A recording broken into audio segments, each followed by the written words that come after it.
All right, thanks guys. This is the Denver Crypto Group beginner tonight. We do this once a month. Thank you all for being here. We're excited to tell you about blockchain, Bitcoin, and kind of what the benefits are, and why people are excited about it. Tonight is definitely geared more toward the introduction for people that don't know a whole lot about it. Kind of get you excited about it, and then we do learn something new now, which is a much more advanced topic. That'll be next week. We have public key cryptography explanation of that. So we're going to try and simplify it down there. Something that we'll have some demonstrations and things like that. So yeah, it'll be good. It'll be good. Our schedule's always denvercryptogroup.com. Button to see the schedules right there. We're on Meetup. We got Twitter, Telegram. All those links will be on the website and slides here that get them on the website. We want to go review the presentation for tonight. Yeah, so just some housekeeping stuff here before we jump into it. We're making an official disclaimer. We're not licensed or registered financial advisors. This is just educational stuff. We're not charging for it. We do offer some one-on-one consulting, group consulting, stuff like that. If you want to get into mining, masternoding, kind of whatever direction you want to move in the crypto sphere, we'll help you figure that out. And we got 3 people here who know a lot about it. We got the trading side of it. We do also offer a trading course actually right here that is paid once a month.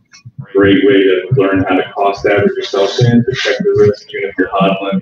We wouldn't have liked to take some profit around Christmas and have a little more cash right now to maybe buy some more and keep that down. So that's kind of the idea behind that. Yeah, definitely doing your own due diligence, research any program you're looking at getting into. There's a lot of stuff out there that it's the Wild West. The stuff's unregulated.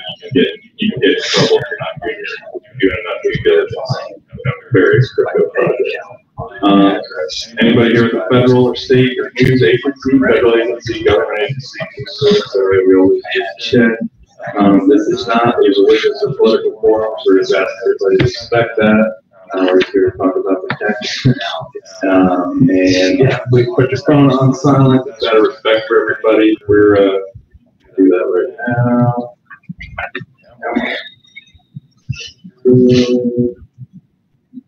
We are recording this, so we're making that disclaimer. If you don't want to be in the recording, let us know. We'll blur you out. Otherwise, it's going to be up on our website at probably tomorrow. So yeah, that's pretty much it. We're just going to hop into it here.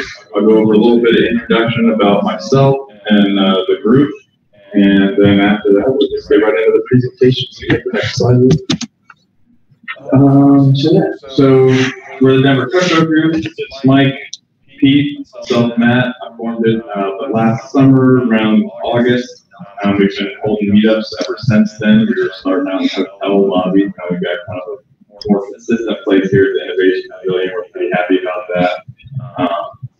This has been about our 3rd one here, and they've been pretty good to us. So we'll probably be here for a little bit longer at least. But yeah, we've got 3 goals in creating this group. The number 1 goal is just to promote the diversity of the blockchain space. You guys hear about, decentralization and all that type of stuff. What does that mean? Well, it just means there's a lot of different people and a lot of different locations, different perspectives that are taking part in this technology. That's really what strengthens the overall support of these different networks that are, securing these cryptocurrencies and blockchains. So to promote that, get as many new faces and many diverse faces into the space is our primary goal. If that happens, we're going to see adoption. Everybody benefits. It's a nice win-win. You get more people into it. Everybody that's in it already is going to get the benefit and that new value that's being brought in by the new people. Second goal there is to build the confidence of our members in explaining blockchain and crypto and the technology. Someone comes to you, get a friend or whoever, everybody's got somebody that's probably heard about it but doesn't know a whole lot about it. Be able to explain what blockchain is, what Bitcoin is in a couple sentences. That's a really great way to kind of evangelize this tech and get the word out there for people. Tonight we're going to try and take you some simple definitions and explain it so that you're confident if somebody asks you about it in your regular life, you can kind of repeat some of what we quoted here tonight. And the third one there is create the atmosphere of learning. I want everybody to be comfortable asking questions. There's no dumb questions. We're here to learn too. This stuff is not very intuitive the first time you take a look at it. Definitely understand that. So if you've got questions, don't worry about it. Ask us. We'll do our best to explain them to you. And just feel comfortable if you don't understand something.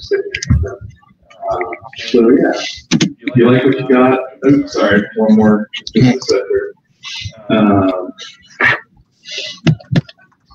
Yeah, support us on Twitter at the Denver Crypto Group. We publish updates, things you should be aware of if something crazy is happening.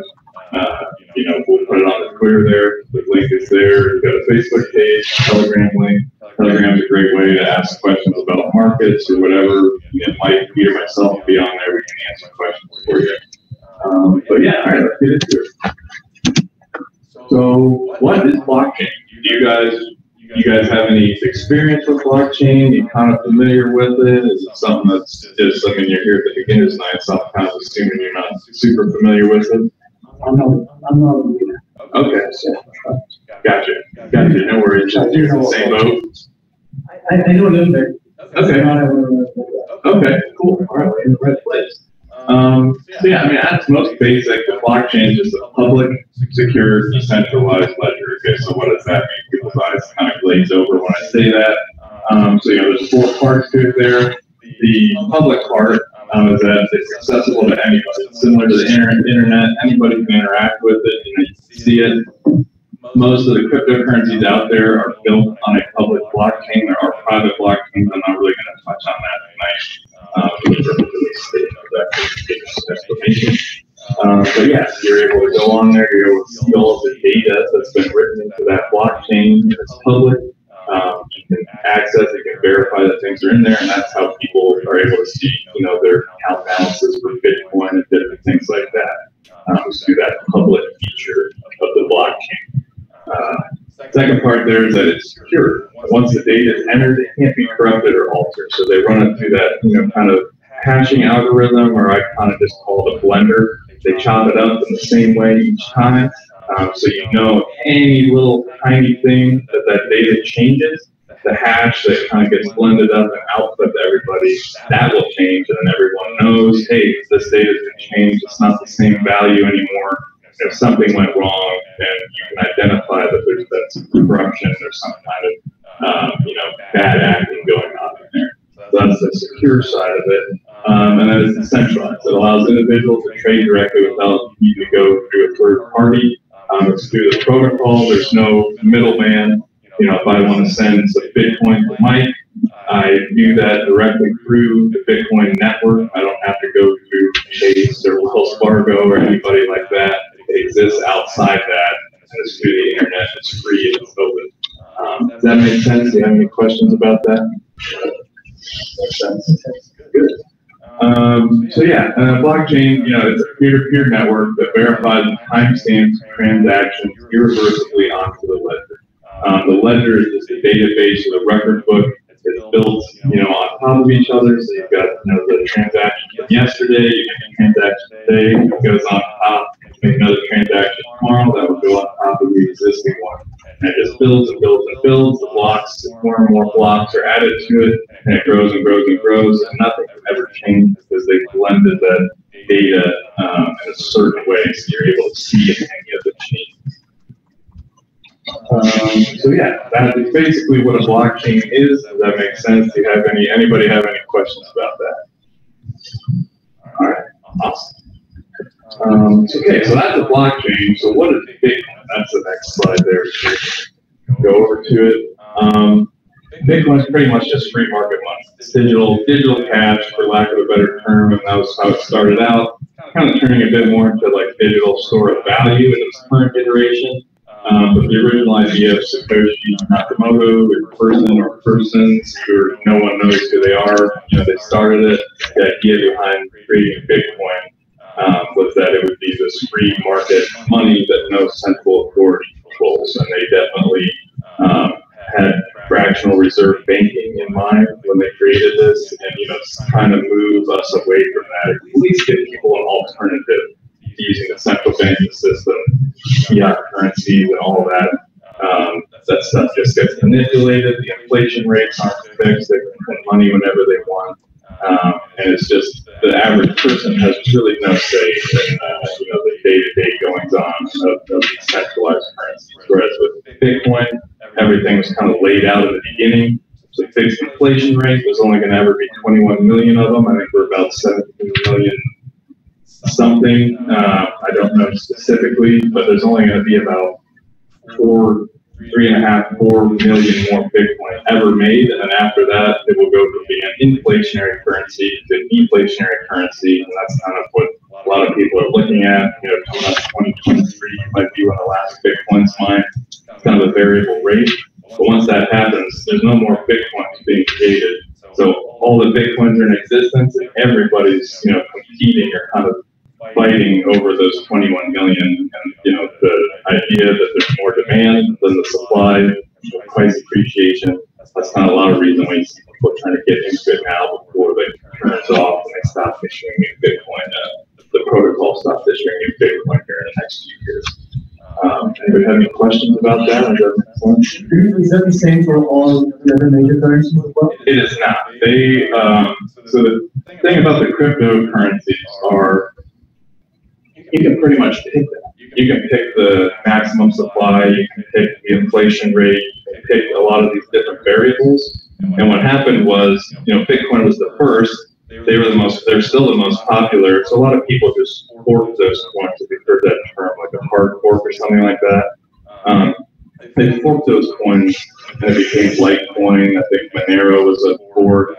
A lot of the top currencies that have been around for a while are just forks of Bitcoin, and then they kind of take that and they put their own twist on it. They allow, I think Litecoin, the supply on that is like double what Bitcoin's is. They double it, or is it 4 times? I'm sorry. Okay, so it'll be 84 million Litecoins when everything is said and done versus the 21 million of Bitcoin. So there are copies of it, but then you're able to go in and change a little bit of the variables. So it's not just exact. It doesn't work the same for every cryptocurrency. Ethereum, I think, is uncapped. There's not a fixed maximum amount that there will ever be, but they do have like a fixed 15% inflation rate currently. But things like that, they get voted on. There's kind of community consensus by everybody that's participating in it. And so, the idea there is that the crowd knows better. They can figure out a good inflation rate, a good supply for it. And then the market will support that because it's taking feedback from the people participating in the market. If that makes sense.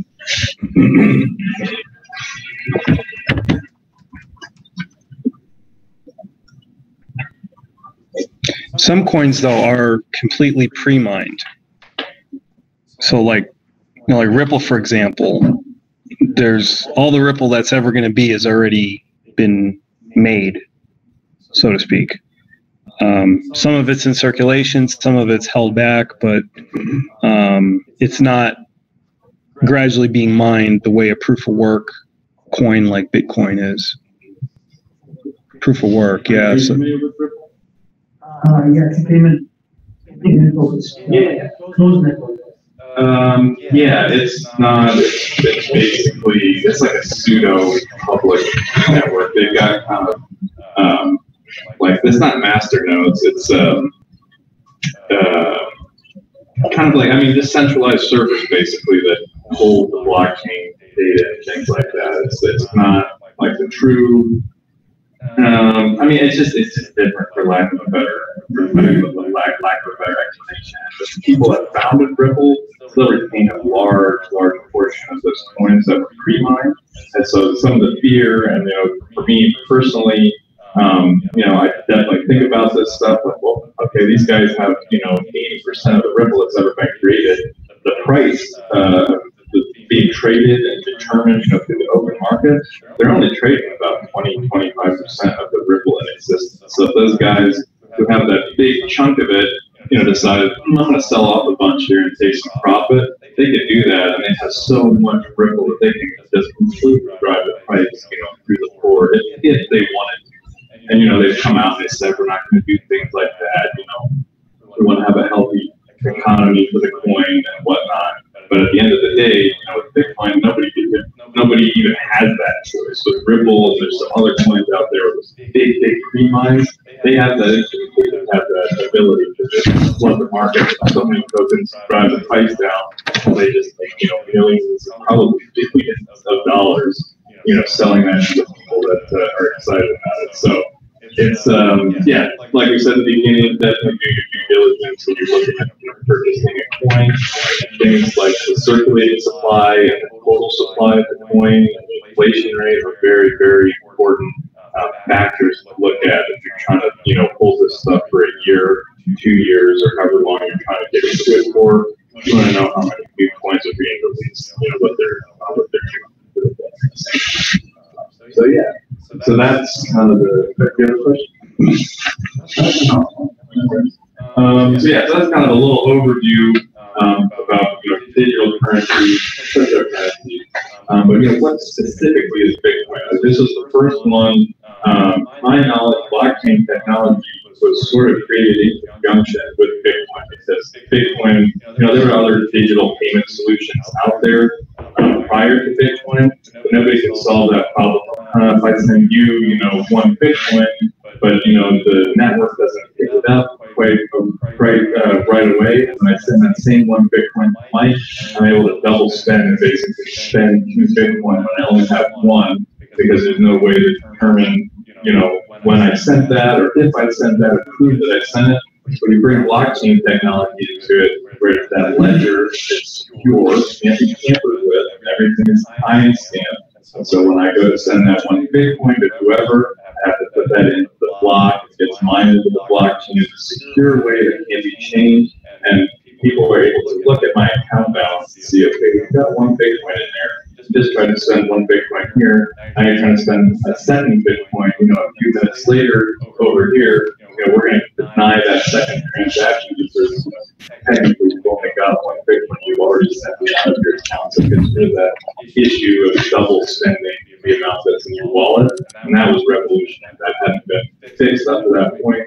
And the blockchain is a very elegant solution for, getting over that double spend problem for a digital good or digital asset. So Bitcoin is a blockchain. It's the world's first and currently largest cryptocurrency. And the blockchain, which is kind of created in conjunction with it, it's got the potential to really disrupt so many different things out there. And you don't actually need the cryptocurrency associated with it. I mean, there's some projects where you need that, kind of store of value to power different things in the ecosystem. But the blockchain technology itself stands alone and is applicable in many different areas. And I'll touch on a few of them. But kind of the way I look at it is blockchain technology is sort of a really big thing to be excited about. And the current best iteration of blockchain technology that's kind of the most widely used and the most widely adopted is Bitcoin acting as digital cash.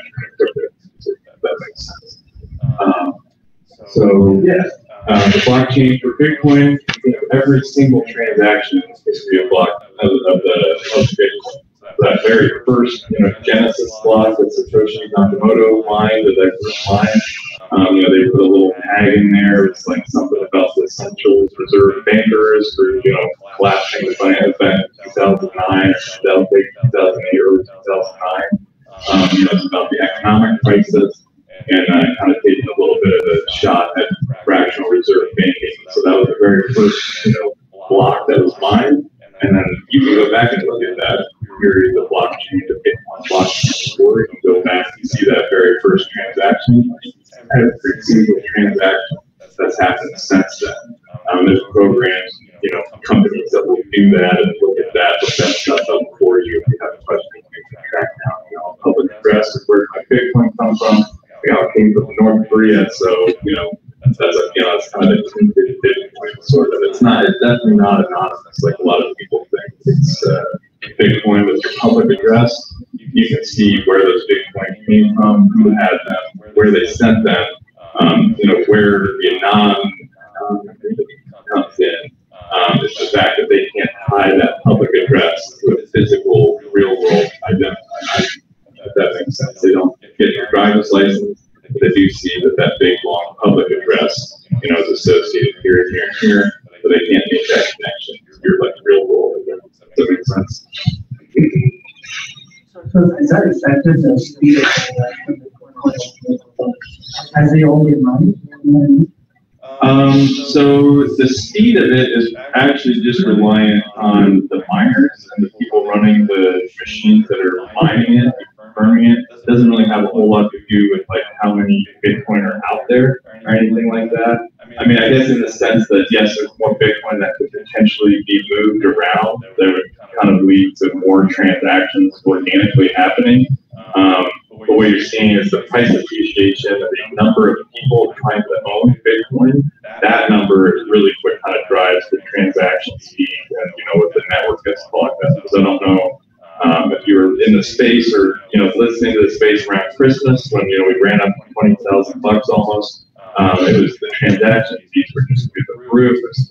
Ever to get stuff firm. That was just because there were so many new people in the space, to find it on Coinbase or wherever, sending it here, sending it there. Everybody's moving it, you know, taking profit, putting in their hardware wallets, whatever. And then, you know, the network wasn't able to handle all those new people coming in and sending their Bitcoin back and forth. The fees went up, you had to pay more for it, and it took longer for it to go from, you know, my wallet to your wallet. I was trying to send it to people. Now with SegWit and everything, the fees are much, and the Lightning Network, the fees are a lot lower, they're a lot quicker, but that's kind of a boring time right now. The price has just sort of been slowly settling down. I guess institutions and those guys kind of get set up and let the lid off this thing.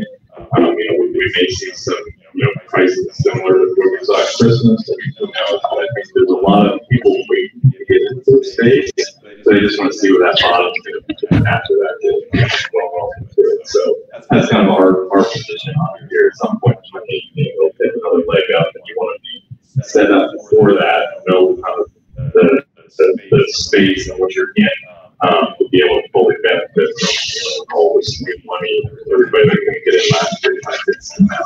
Do you think this works, either Bitcoin forks or other currency forks that are more anonymous, or provide some anonymity are going to continue to be popular because of share their knowledge? Yeah, and the regulation is definitely coming. You're seeing it kind of now with some of the ICOs, like earlier this year. I mean, you know, came up with a white paper, like, I'm gonna, you know, make a token that ends world hunger, and that was pretty much all you had. And you wrote a white paper about how you might do it, and you went out and hired some people that knew how to develop the code and whatnot. And then, you know, you just got hit in the face with a briefcase full of cash, or in this, you know, most cases Ethereum and Bitcoin rather. And then, you know, you just had more millions of dollars, and a lot of these things failed. There were some just outright blatant scams, so there's no intention to ever release a product. They just printed the money, and then they, you know, turned it into Monero or one of the other privacy coins, and, you know, they're gone, and nobody has any way of getting back to them. But you're seeing the SEC come in now, they're sending cease and desist. There's regulation that's happening, not just in the States, I mean, China, Korea, Japan. The governments are saying, hey, you know, this is a great opportunity, or some places the governments are saying, hey, this is really scary, we don't want anybody to be able to use this, you know, somewhere in the middle for most people. And, you know, they're starting to put stuff in place to try to protect the retail investor and the average investor. So I'm not actually against that, just the over-regulation, which I'm sure will happen at some point. You know, we got to be smart about it. You know, the more people that we can get into the space, the more people that are aware of it, the more people that can kind of watch out and make sure that, you know, the lack of knowledge doesn't allow government or some kind of central authority to come in here and really restrict it for everybody and kind of ruin the fun.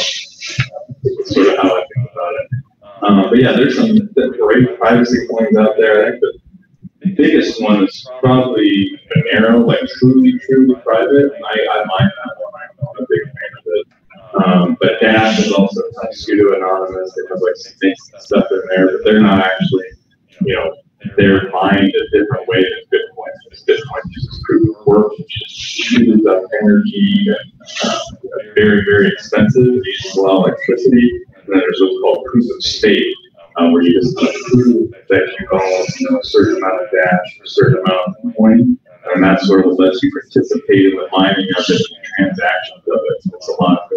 crypto friendly, but it hasn't been proven. Like, nobody's been able to compromise Bitcoin since its inception. You know, hear about a Bitcoin hack, that's just somebody lost their private key, which is what unlocks your wallet. That's how they lost their Bitcoin. The actual network and the underlying technology has never been compromised. I mean, it's $150 billion money pump right now, I think, is the total market cap for Bitcoin. And so, I mean, you know, around the clock, people are trying to figure out a way to compromise that or to, you know, get into that. And so far, since 2009, they haven't been able to. I was going to say, has the other currency been compromised? Some of the smaller ones, for sure. It kind of comes down to the hashing power and how many, you know, that's why we talk about the decentralization, getting people into it. The more different decentralized locations are running those nodes and are participating in that network, makes it that much harder for somebody to come in and change it, because kind of the way it works is I have a copy of the Bitcoin transaction history. I'm running a node. You have a copy of the Bitcoin transaction history, and Mike does. So for somebody to change that, they have to get all three of our copies or get access to all three of our computers, change it to the same thing, and then at that point, you know, that new change would be reality. We wouldn't even kind of know that it happened. So the more people, the more places that you've got to, you know, change that record, because everybody gets a copy of it. The more secure it is. So the smaller the coin, you know, there's only one person or two people versus Bitcoin was hundreds of thousands, maybe millions of copies of it. So that answers your question. Oh yeah, absolutely. Yeah, the Bitcoin blockchain for Bitcoin contains every transaction history of Bitcoin, is constantly growing. And together, Bitcoin and blockchain technology are able to transfer money. Are able to transfer money in a way that's secure and tamper-proof. So, you know, I've sent thousands of dollars, tens of thousands of dollars of Bitcoin around to different people across borders, you know, wherever. The network's running quick, and it's not being clogged up, you know, like it was around Christmas. I mean, that money just gets there in about 5-10 minutes, as long as they have an unfiltered or unregulated access to the internet. They get on there, they can see it, they can do it. I can confirm that they received it. They can obviously see that the Bitcoin's in their wallet. That's all good. And kind of the example I like to give is if I went and wanted to take a vacation in Europe, you know, how would I do that with US dollars versus cryptocurrency? Well, US dollars, I've got to do a friggin' Swift payment, send it over there. It takes a while to fees. I mean, they're just astronomical. And then I've got to go and then I have to change it out to the local currency, which is another fee. And by the end of it, you know, I mean, 15-17% of my vacation is probably gone, at least. Whereas if I did Bitcoin, almost every major city in the world has a Bitcoin ATM. And so, you know, just head over to France, get into Paris, go to a Bitcoin ATM, and take out $1,000 of, well, I guess not a euro now, but take the, what?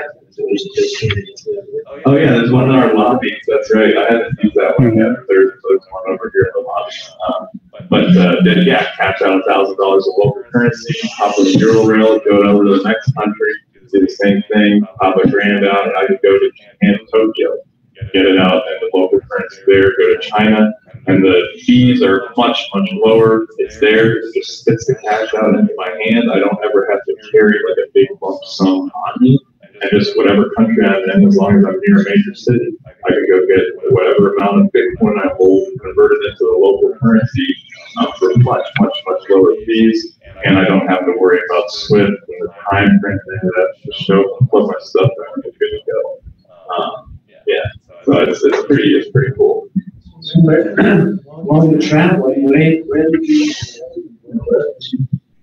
get so it would be just at any Bitcoin ATM that's available. And there's websites, and we don't have the link on our website, but we probably ought to. But there's kind of aggregators of different Bitcoin ATMs, and you can see the reputation of them. Like, you know, I went to this one in this shady part of town, and like I got robbed right afterwards. However, I was over at the one, you know, downtown, and that one worked great. Fees were this. And, you know, 20, 30 people have already used it, so you know it's kind of legit, and it's a good one to use. But if you Google just like international Bitcoin ATMs, or it may be some specific, some of them. But oh yeah, there's quite a few, and every day they're adding more and more. In the States, with our we're pretty strict on the regulatory stuff, especially for money transmitters and things like that. It's a little, got a few more hoops to jump through, but you get outside the States and it's not a very big deal. It's just set up a Bitcoin. You can stock in the local currency, you get the program and everything that's loaded on there. It does all the conversion and whatnot for you. So it's a good area. Are folks or companies like merchants starting to take Bitcoin? Yeah, actually, we were just Russell Castanzaro. He's in your company. Yeah, that Wampe. We were talking to him, and they actually have a really nice, simple, framework for taking Bitcoin as merchants. Coinbase has some things. There's some other options out there, BitPay and whatnot. But Russell is just simple and easy. And you're seeing that a lot more. People aren't generally, other than us, taking in, we would take in 100% of our income in Bitcoin or cryptocurrency, just for what we're doing. But for some merchants, it doesn't make sense to take all of that in because then you've got to convert it, you've got liquidity things and the accounting, all that. People don't fully understand kind of what that entails. But that's coming, that adoption is definitely coming. And what you're seeing now is people taking maybe 15 or 20% of their monthly revenue through cryptocurrency, and it's kind of like it's a little speculative kind of. It's like, well, let's get some Bitcoin for cheap, and we can hold on to it. It's only 10-15% of our monthly revenue. Wait a month, the price comes up, sell it off. So all of our 20% of revenue for that month is now worth about 30%, 35% of our revenue. So you're seeing people do that. But in terms of just taking it in as the only method, it's not. We're not like China, where everybody's got Alipay, a QR code, and a mobile payment system. We're not quite there yet. And so without that, it's going to be. I think it's harder for Americans to make that shift. Just like only with the crypto. In Japan, Bitcoin is legal tender. It's taken anywhere, and it's just all through a mobile app on your phone. You have Bitcoin in your account. You scan it, sells a little bit off, or just transfers it directly to that merchant, and you're done. So it's pretty cool. The adoption is definitely coming. Right now, it's early on. This is they're still figuring out the scaling technology. They're still figuring out the regulatory environment, and kind of a lot of that, and really just some of the use cases for it. Outside of crypto, what can blockchain do, or what can ICO tokens, that type of stuff do? People are trying to figure that out. So it's a good time to be in it because you're definitely kind of within that first wave. And you see that reflected in just, you can ask Chad how frustrating it is to get set up on the exchange and link everything, and then you've got 50 different tokens potentially, and how to control all those, send them here, send them there, put them in this wallet, secure this wallet, managing all the passwords, the private keys. Eventually, there's just going to be some universal solution. Whoever figures that out will make quite a bit of money, but we're early on still, so if you get over that initial kind of barrier to entry or learning curve, you're ahead of a lot of other people. So it's a good time to be in it and learning about that for sure. All right. So that was kind of my last slide that I had about it. Do you have something? I was just going to ask, why don't you explain the difference between security and token?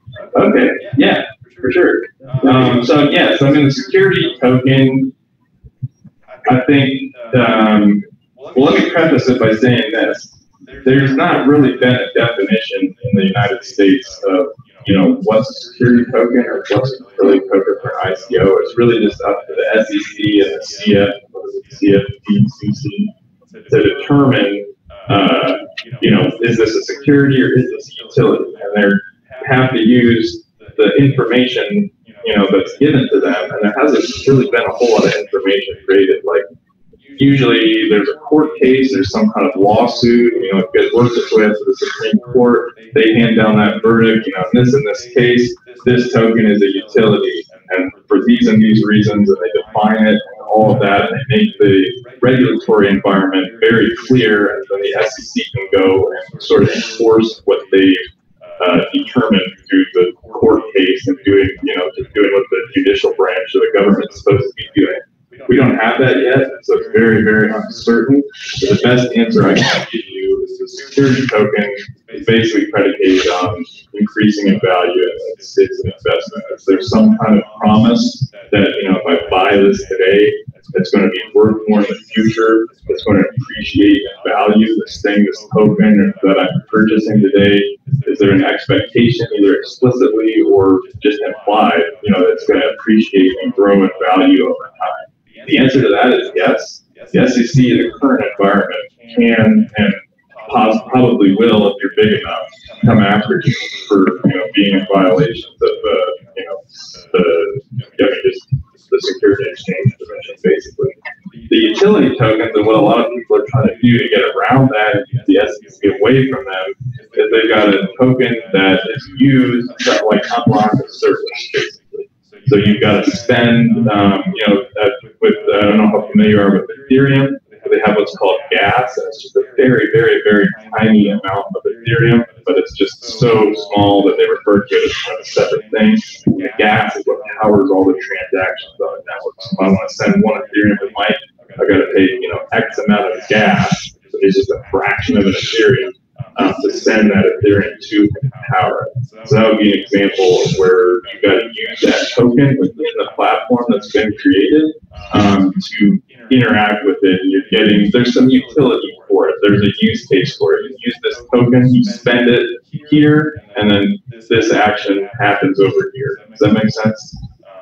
But it's really a pretty gray area, and until there's some kind of big court case and it gets really defined out in the court system, there's not, because the SEC doesn't write the rules, they just enforce them. So they're being given a rule book that's about, this thing, they don't have a whole lot in there to go by, so they're just trying to do the best they can. And they're going after, the mostly kind of rippy off and scamming type things right now, but, if they don't get a good definition, they can really go after anybody they want at this point. Just a little scary. That's why, I'm definitely pro-regulation. It's not too bad. But yeah, do you have any questions about that? Well, so real quick, another difference between the security token and the utility token is voting rights. So security tokens, although there really aren't that many out yet, but they're looking at basically being a tokenized stock. So it's like when you own stock in a company, you get voting rights, as opposed to utility token, no voting rights. And like Matt was saying, some sort of use on their platform. So if you want to use the service or use the platform, you have to convert into their token and then use their token to obtain the service. So utility is like chips at the seat. Yeah. Yeah. To play the game or use it. Right. As opposed to owning stock in the casino. Exactly. Yeah, exactly. Right, yeah. That's a good, I haven't heard it explained that way. Yeah. So what's the difference between the coin and not a whole lot. The thing with the token is it's generally built on another blockchain, and then the coin or cryptocurrency has its own solitary blockchain. So there's Ethereum. Ethereum is the second biggest cryptocurrency out there, and they host a lot of other projects on their platform through a standard format called the ERC20 token. And it's just, all that means is, I think Tron, you guys were buying some Tron earlier. That's an ERC20 token on the Ethereum network. And all that means is that the ERC20 token standard, they follow all of those rules that Ethereum has kind of put out. So since they do that, the transactions, there's interoperability with the Ethereum blockchain. So the transactions for Tron and all these other tokens are actually being recorded on Ethereum, not on the Ethereum blockchain, not being recorded on their own, solitary blockchain. If that makes sense. The record of transactions on it, it's going to piggyback on the back of Ethereum. And so, and then Neo also does that. You get these things, your coins referred to as like platform cryptocurrencies. So that's EOS, Ethereum, Neo, I think Lisk. I mean, there's quite a few out there. What those guys do is they basically allow you to tokenize a project and make what everybody sees as, its own separate cryptocurrency. You can trade it on the exchange against Ethereum or whatever. But it's really the transactions and the security. They get to take advantage of that increased security because Ethereum is such a big network, so that they can feel comfortable that they're secure, and they sort of piggyback on top of that already existing blockchain. Right. So then eventually, sometimes a token becomes a coin. Right. Do you know what I'm saying? EOS, they were an ERC20, and now they're doing that swap, and they're going to their own blockchain next month or something. Oh, like coming up.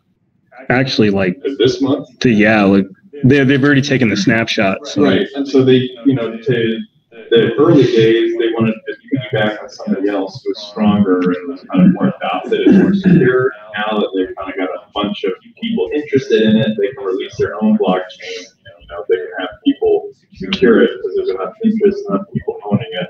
That chain comes online. They'll have enough participation that they're not going to run the risks of those smaller blockchains that get compromised and things like that. You mentioned that you mine. What currency are you mining and what hardware? Yeah, so right now I'm only mining Monero, and it's one of the only coins that you can mine with the CPU, and it's comparable to a GPU. It's like what those hardware things are. And it's just, I'm mining it on old Facebook servers, like this Quanta Open Compute, so I don't know if you're familiar with those. It's like, it's like two little nodes on a tray. It's about this thick, and it fits in a server rack. It just sits power, but it's zero power, so I gotta plug it into like a dryer outlet or 220 or whatever. I think one of those costs about, it's about $600 or $700 to build, and it'll make about $4 a day. $4 a day. I mean, that's predicated on your electrical costs. If I wasn't paying for any electricity, then I'd probably be closer to $550 a day.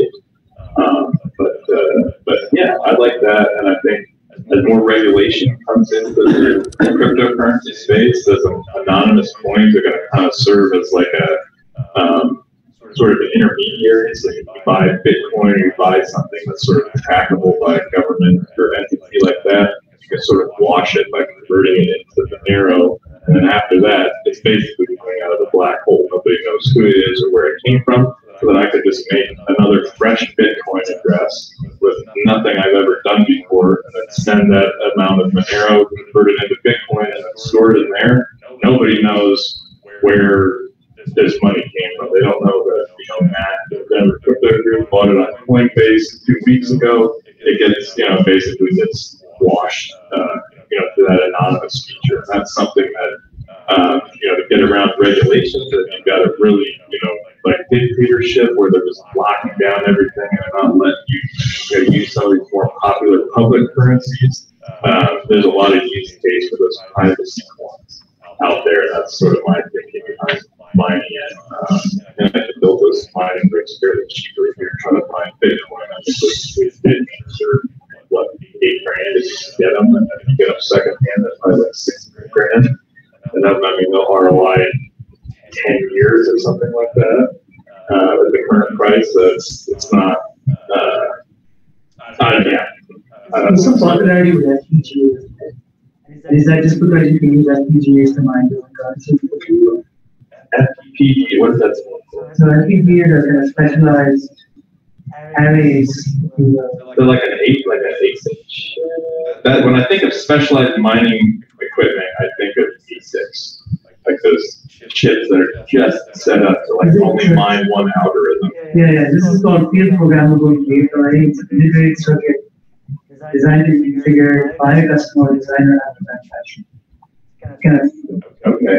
So they're very specialized, and I think they're quite popular now. I'm just reading about them being. Mostly the hardware engineers. Do they connect? Do you know if they connect to a PC? I don't think so. FPGA. Let's just look it up. I think. I'm trying to think. So it's got to be competing against the graphics card. Yeah. Okay. So yeah. What's that? With lower power. With lower power. Yeah. So yeah, so anyone that's been mind with the graphics card, you could potentially turn that FPGA on to use less power, and hopefully get a similar amount of hash power out of it. I think a lot of really smart people kind of make these mining programs and keep them updated. And so, unless you were to do that yourself, there has to be some type of FPGA mining program that hashes the algorithm out and mines it according to that protocol that's kind of set forth by the coin. But yeah, I haven't heard. I'll have to look that up. I haven't heard too much about this. Man, yeah, that looks like an awesome solution.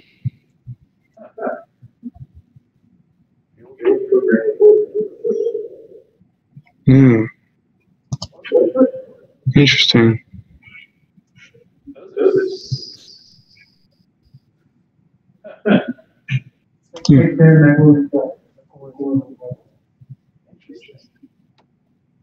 Yeah, I'll have to look at Yeah.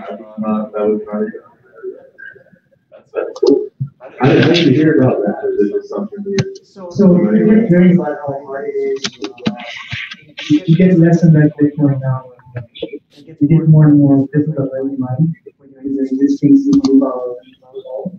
And then your point, the bit miners, the land miners, there's a monopoly by a few companies in China that's ratcheting up the price. So, and they're consolidating their power. but with this, I think you need like strong hardware programming guys or kind of firmware guys. This is definitely some customization stuff. Like you gotta get people knowledgeable enough to probably tweak and bug fix, these programs that are fine. It's not, to my knowledge, any kind of like open source, like community mining release that people are like working on and improving. I don't know anything about development. They released that stuff when they changed the algorithm. They had a push an update out within a week.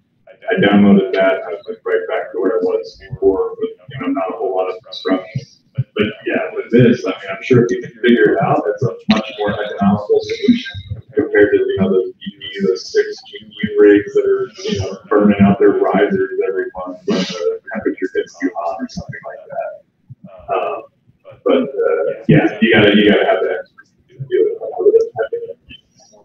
So it looks like you can connect it to a PC via USB cable, which is pretty nice. This thing's loaded via USB. Yeah, the main FPGA board has a graphics card that is 30 watts compared to 200 plus watts. Holy smokes. I think the new version of X-Links and some other specialized manufacturers. Interesting.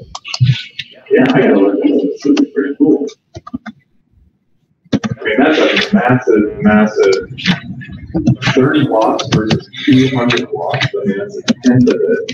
And your electrical cost is pretty much what, at least in the States, that's pretty much what determines the profitability of the line. So if you could take 90% of your overhead out of the watch purchasing and setting up the PPA is probably not cheap, but if your ongoing overheads I'm sure the price also reflects that it must have put in some good down. Yeah. Yeah, I've been looking. So I'm mining Ethereum Classic on my PC with 2 GPUs, but I'm out of PCI slots on my motherboard. So I've kind of been looking for a way to expand without getting a whole new motherboard. So this might be a good way. If I can plug in with a USB. Hey, have to look into that, man. Let me know. Yeah. Start a new mining farm. So you guys. Yeah, cool. Yeah, sure. Let's see here. That's pretty much all I had for the kind of introductory thing. I think we've got another slide. The end. It's the end slide. One more to the left slide there. Yeah. So these are just kind of the options that we offer people. Learn more, go to trading course. Mike, has more trading experience years on that live. He can pretty much run that for us, and that's on Saturday about 1 to 5. And we do a lot of follow up and put a plan together and really want to learn how the market's moving. It's kind of the goal with that. Around Christmas, we could see things are getting crazy. There's a high probability of a correction. So, if you're able to kind of at least tell them, it might be topping out or it might be bottoming out. You can get in and get out, and it really helps protect your investment. It's more of a long-term thing or not. It'll never be a day trade, but kind of how one market's up, when it's down, where it's going. That's a great way to learn how to watch it. We do consulting service. It's more technical assistance, probably. If you have a question about anything, we don't really charge it. Shoot the wind or whatever, shoot the breeze. But if you've got something you want to get your taxes taken care of for the year, or you want us to walk you through, how to set up a mining rig or a mining program or a passing node or something like that, we would charge for that. Then we do the DTP fast lane. That's just a free-way. We do an update every week. Tell you what the markets are doing, with your opinion. Here's some buy levels if you're looking at buying. Here's some sell levels if the market turns down. He will usually get at least 1 or 2 projects that he's interested in personally and kind of give you his info on it, why he thinks it's cool, why you might want to consider it. And I've got some current event stuff on there as well. There's gold and buying closing, pretty big one. There's regulation stuff coming down and things like that. It's kind of information that could potentially affect the view of the market or how the average person views the crypto space. So try to fill confidence. There's so much. There's so many people, and there's a lot of opinion.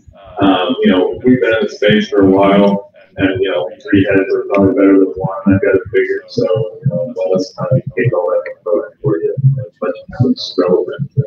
What you guys are watching out for. But again, this denvercryptogroup.com. This presentation will be up there. You got links to the Twitter, the Facebook, and the Telegram. Telegram is a great way. If you just got a quick question, pop in there and let us know. Somebody will get back to you pretty quick with their business hours. Other than that, I appreciate you guys coming out, and thank you all for the beginner's night. We still have some time though, guys. If there's something you want to talk about or look at, if you want me to pull up. No. Sorry.